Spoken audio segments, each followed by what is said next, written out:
I believe the answer is yes, but mostly solar. The wind potential in ASEAN is not so high.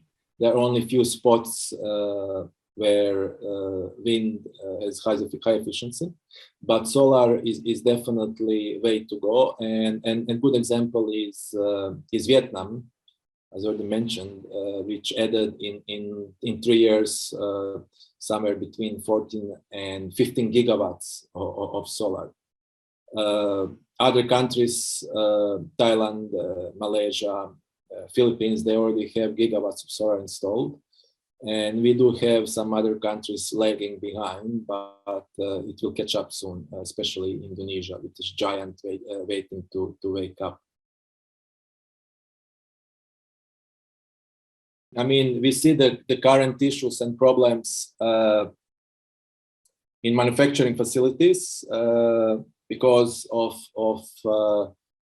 energy crisis, as you mentioned, where most of the solar module manufacturers are experiencing power shortages, and because of that, the cost of solar modules has been increasing. It's been increasing from the beginning of the year because of number of reasons, but lately it's been increasing because of power shortages in China. And this came from actually issues with the coal supply.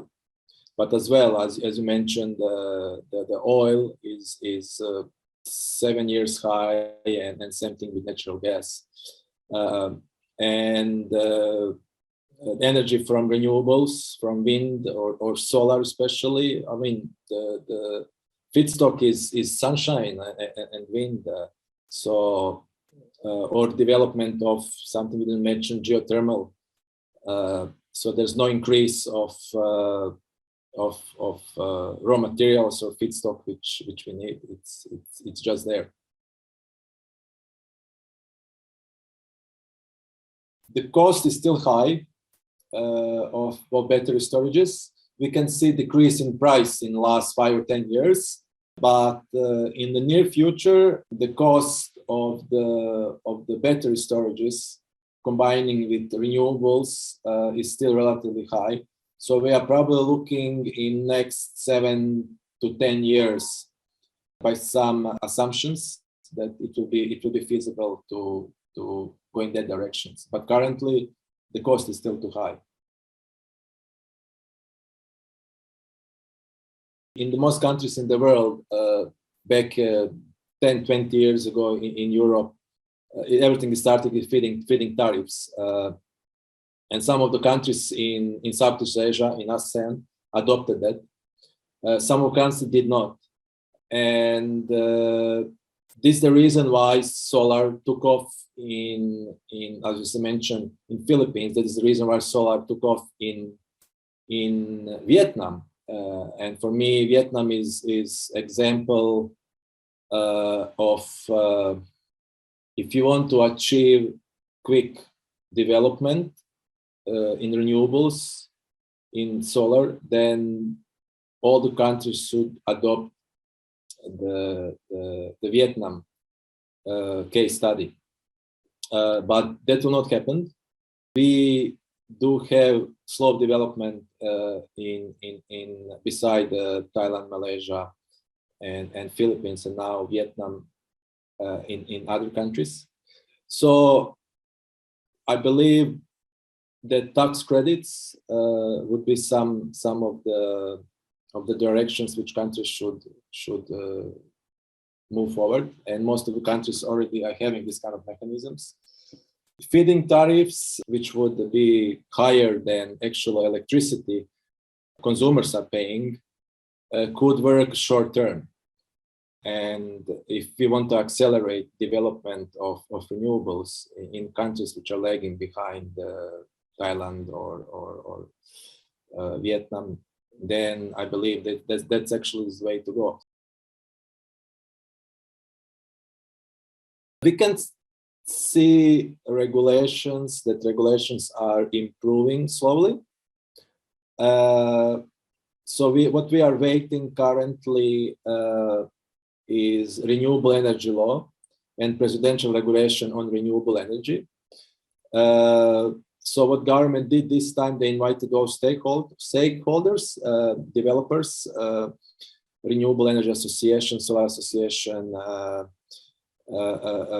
international organizations, so to actually discuss and give inputs what would satisfy, what would attract foreign investment or Indonesian investment into renewables, and trying to accommodate that and develop renewable energy law, which will determine feed-in tariffs for different types of renewables. So this is a good way to go and good development. Only unfortunately, due to COVID, there's been kind of delayed. So because this is not ministerial regulation, it's kind of, it's a law and presidential regulations, but we are hoping that this will come out soon. Second thing we've seen lately, for example, rooftop solar regulation. It's been development of rooftop solar in Indonesia and regulations in the last 3 years. The latest one, which came out 2 months ago as well, show another improvement in terms of net metering, increasing from 65% to 100%, so 1-to-1. So yeah, Indonesia is moving slowly in the way, but government is willing to accommodate interests of the private investment. And I believe that soon we will have regulations which will attract those investments. There is another problem in Indonesia. So majority of industry is being concentrated in Java, and in Java we have surplus of power, and we're talking probably at the moment only 70% has been utilized, 30% is idle in a way, and mostly it's coal-fired power plant. So then state-owned utility in a way can be against adding any new capacity, not just renewables, but others. However, in next 10 years, we see that all coal-fired power plants will be already decommissioned. Already now, some of them, they're not efficient to operate. So we will need actually adding a new generation capacity.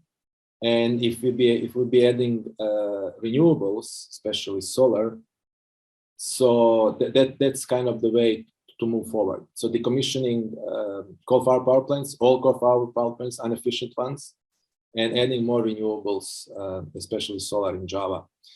Today we have a surplus, but if we do not invest and develop new power generation, we will not have any more surplus in the next 10 years.